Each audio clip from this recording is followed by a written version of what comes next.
अडानी के जो वारंट निकले हुए हैं, अब इंडिया की प्रेस्टीज के ऊपर एक बहुत बड़ा धक्का लगा है। अमेरिका की अदालत में सिक्योरिटी एक्सचेंज कमीशन, उसने कहा कि भारत सरकार अडानी के खिलाफ इशू किए गए वारंट्स को, अडानी को सर्व करने को इनकार कर दिया है, और एक बार नहीं कई बार इनकार कर दिया है। कमाल है साहब, पूरी की पूरी मोदी सरकार एक अपराधी को बचाने में लगी हुई है, और अलग अलग बहाने से कि मैं उसको नहीं दूंगा। बड़ा याराना लगता है भाई, बहुत याराना लगता है।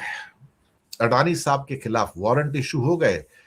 अब पहली बार जब अप्रैल के अंदर इंडिया की अदालत ने जब एक जवाब दिया, तो भारत के लॉ एंड जस्टिस डिपार्टमेंट ने अमेरिका को लिखा कि भैया ऐसा है, जो आपने समन भेजे थे, वारंट भेजे थे, उसके ऊपर सिग्नेचर और सील नहीं थी, हम वापस कर रहे हैं। वो दुखी हो गए बेचारे, हेग कन्वेंशन में भेजा था, दोबारा सील सिग्नेचर सब करके भिजवा दिए। फिर कुछ महीने रख लिया इंडिया ने, और फिर कह दिया ऐसा ना, हेग कन्वेंशन में वारंट इशू करने का आपको राइट ही नहीं है, कर लो क्या करते हो। बहुत याराना लगता है, और शोले का डायलॉग है ना, बहुत याराना लगता है। बस ये याराना के चक्कर में ना, आप सोचिए एक एक्यूज को, एक अपराधी को। देखिए साहब, गौतम अडानी गौतम बुद्ध नहीं है, उसके भी पाप के घड़े हैं और मोदी के भी पाप के घड़े हैं। एक पूरी सरकार एक एक्यूज को बचाने के लिए खड़ी है। क्या हमारा मॉरल है भाई साहब? भारतीय संस्कृति, पुरातन संस्कृति, प्राचीन संस्कृति, गौरवशाली संस्कृति। गौरवशाली संस्कृति क्या पापियों के बचाने के लिए होती है क्या? यही आपकी संस्कृति है क्या आरएसएस बीजेपी की? तो साहब नहीं हुआ। अल्टीमेटली वो निराश हो गए और उन्होंने सीधा कह दिया। इसमें हमारे देश की सरकार की बदनामी हुई ना, कि India government, Modi government is not willing to serve the summons. लेकिन इसके अंदर एक ट्रिक और निकल के आती है साहब, जो वहां की सिक्योरिटी एक्सचेंज कमीशन ने न्यूयॉर्क की अदालत में कहा, और वो बड़ा कष्टकारी है साहब, बहुत कष्टकारी है, बहुत इंडाइटमेंट है इंडियन गवर्नमेंट का। वो बोलते हैं कि अडानी को पता है कि उसके खिलाफ वारंट इशू हुए हैं, अडानी को पता है कि वो वारंट मोदी सरकार ने उसको सर्व नहीं किए हैं, इसलिए अडानी बार बार कहता है कि मेरे खिलाफ सारे इल्जामात बेसलेस हैं। और अभी भी उसे पता है कि उसके खिलाफ वारंट इशू होने जा रहे हैं ईमेल के द्वारा और उनकी डिफेंस टीम के द्वारा। फिर कहता है ये बेसलेस हैं, ये बेसलेस हैं सारे के सारे जो केसेस मेरे खिलाफ में हैं। इसका मतलब उसको पता है कि मेरे खिलाफ वारंट है। जब उसे पता है कि मेरे खिलाफ वारंट है, ही हैज एवरी नॉलेज, और उसने वहां पर अपनी टीम भी बना ली है, लीगल टीम अमेरिका के अंदर जो केस फाइट करेगी। तो क्या उसे ये नहीं पता कि मेरे खिलाफ वारंट है और मुझे वहां जाना चाहिए? आप क्या करोगे? आप बताओ। जब आदमी यहां तक पहुंच जाए, अब ईमेल से उसके पास समन आ जाएंगे, और उसकी जो अमेरिका की लीगल टीम है उसको भी मिल जाएंगे। और फिर एक टाइम ऐसा आएगा, क्योंकि मुझे इस बात का अनुभव है, अदालतों का काफी अनुभव है मुझे। फिर एक टाइम ऐसा आएगा, आज से कुछ हफ्तों के बाद, कुछ महीनों के बाद, या साल डेढ़ साल के बाद, जब अडानी वहां पे उपस्थित नहीं होगा अदालत में, तो उसके खिलाफ जो केस है वो एक्स पार्टी जजमेंट पे चला जाएगा। यानी कि अपराधी नहीं आ रहा है, एक्यूज अपराधी नहीं आ रहा है, जिसे डिफेंडेंट भी कह सकते हो। तो जब वो बिल्कुल ही एक तरह से क्या कहते नहीं आता है, उसको समन दिए जा रहे हैं, उसको वारंट इशू किए जा रहे हैं, वो तब भी नहीं आ रहा है, तो एक किस्म से फिर वो भगोड़ा श्रेणी में आ जाता है आदमी। किसमें? भगोड़ा, कि भाई ये तो आ नहीं रहा, तो एक काम करते हैं, इसका फैसला कर देते हैं। और वो उस फैसले के अंतर्गत वहां पर वो जजमेंट सुना देंगे। एक बार को जजमेंट सुना दिया, तो फिर आपका वहां से क्या कहते हैं, इंटरनेशनल पूरा का पूरा वारंट निकल जाएगा कि भाई इंडिया से कहा जाएगा एक्स्ट्राडाइट करो, इसको प्रत्यार्पण करो, हमें हमको भेजो, इसको अमेरिका में सजा मिल चुकी है, ये होगा। देखिए साहब, आपके सितारे अच्छे हों तो बहुत कुछ होता है, आपके सितारे बुरे हों तो बहुत कुछ हो जाता है। अगर ऐसा नहीं होता तो आज 9% से 18% उसके शेयर क्यों गिरते थे इंडिया में, आप मुझे बताइए। क्यों गिरते थे? सबको पता है ना कि इसने पाप किए हैं, सबको पता है ना दुर्योधन दुशासन ने पाप किए थे, कंस ने और रावण ने पाप किए थे। गौतम अडानी को पता है ना उसने पाप किए कि 2,500 करोड़ वहां से पैसे लेके यहां रिश्वत दी है, वहां सेटल कर सकता है जाके, लेकिन सेटलमेंट तब होता है जब तुम एक्सेप्ट करते हो कि मैंने रिश्वत दी वहां पर। और जब रिश्वत देते हो तो रिश्वत देना और लेना दोनों अपराध है। तो यहां 10 साल की चक्की पीसने जाता है और आपकी इंडस्ट्री सारी बंद होती है, तो एक्सेप्ट तो कर नहीं सकता।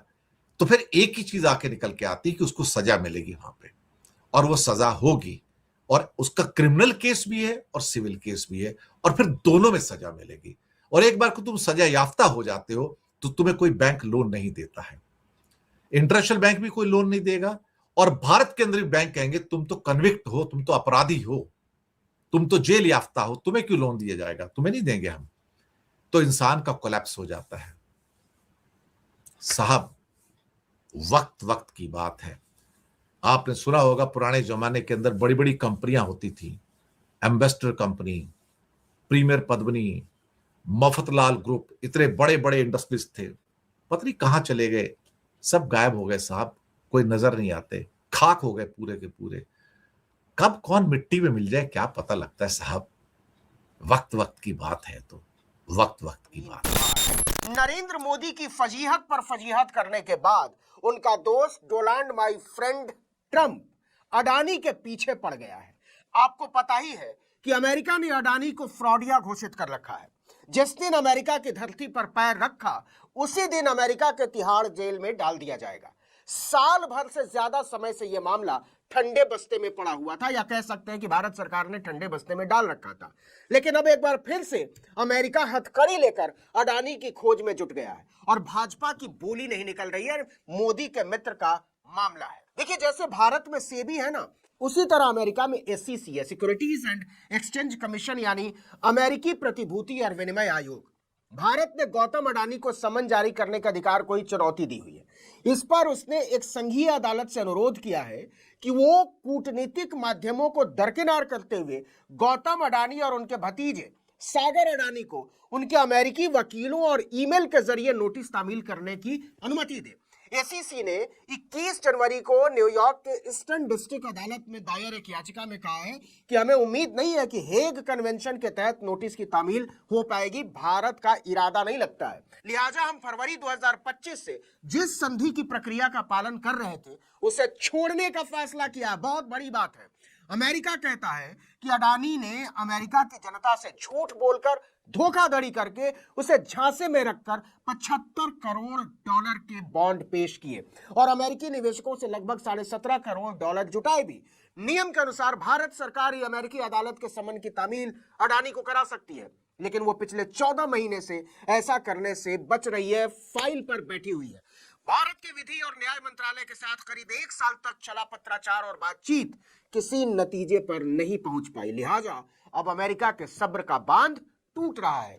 न्यूयॉर्क अदालत में दाखिल अपने हलफनामे में अमेरिकी SEC ने कहा कि हम और वक्त बर्बाद नहीं कर सकते। हमें 14 दिसंबर 2025 को भारत के विधि और न्याय मंत्रालय की ओर से पत्र मिले थे। उस पर 4 नवंबर की तारीख डली है। इन पत्रों में एक नया और अप्रत्याशित आपत्ति दर्ज की गई। अमेरिका ने इसे बहाना माना है। इसमें भारत सरकार ने कहा है कि SEC के पास नियम 5B के तहत अडानी को इस तरह समन भेजने का अधिकार ही नहीं है। यह दूसरी बार है जब भारत के विधि और न्याय मंत्रालय ने दस्तावेजों की तामील से इनकार किया है। पहली बार अप्रैल 2025 में इनकार किया गया था। तब मंत्रालय ने दस्तावेजों में मुहर और हस्ताक्षर न होने का हवाला दिया था, जबकि अमेरिकी SEC का कहना है कि हेग कन्वेंशन के तहत इसकी कोई जरूरत ही नहीं है। और अब federal rules of civil procedure के नियम 4F3 के तहत वो अडानी को नोटिस की तामील में अड़ंगा लगा रहा है। आपको बता दें कि 20 नवंबर 2024 को SEC ने अडानी ग्रीन एनर्जी लिमिटेड के चेयरमैन गौतम अडानी और कंपनी के कार्यकारी निदेशक सागर अडानी के खिलाफ एक सिविल शिकायत दायर की थी। इस शिकायत में अमेरिकी आयोग ने आरोप लगाया था कि उन्होंने भारतीय सरकारी अधिकारियों को सैकड़ों मिलियन डॉलर के भुगतान या भुगतान के वादों से जुड़ी एक रिश्वतखोरी योजना को अंजाम दिया। मतलब अमेरिकी निवेशकों से पैसा उठाया और भारत में ठेका उठाने के एवज में अधिकारियों को सैकड़ों करोड़ की रिश्वत की पेशकश की। यह आरोप सितंबर 2021 में अडानी ग्रीन द्वारा जारी बॉन्ड ऑफरिंग से जुड़े हैं, जिसके जरिए अमेरिकी निवेशकों से $175 मिलियन से ज्यादा की राशि जुटाई गई थी। अडानी समूह ने 21 नवंबर 2024 को जारी अपने बयान में इन आरोपों को निराधार बताया और कहा कि वो सभी संभव कानूनी विकल्पों का सहारा लेगा। लेकिन मामला तब बढ़ गया जब 17 फरवरी 2025 को अमेरिका ने गौतम अडानी और सागर अडानी के नाम भारत सरकार के विधि एवं न्याय मंत्रालय को समन भेज दिया कि इसकी तामील कराई जाए। मंत्रालय ने इन अनुरोधों को अहमदाबाद की जिला एवं सत्र न्यायालय में इस अनुरोध के साथ पेश किया कि मामले से जुड़े दस्तावेजों का एक सेट संबंधित पक्षों यानी अडानी को तामील कराया जाए और तामील के प्रमाण से जुड़ी रिपोर्ट मंत्रालय को भेजी जाए। लेकिन सबको पता था अडानी का मामला, इसमें कुछ होना नहीं है। वही हुआ।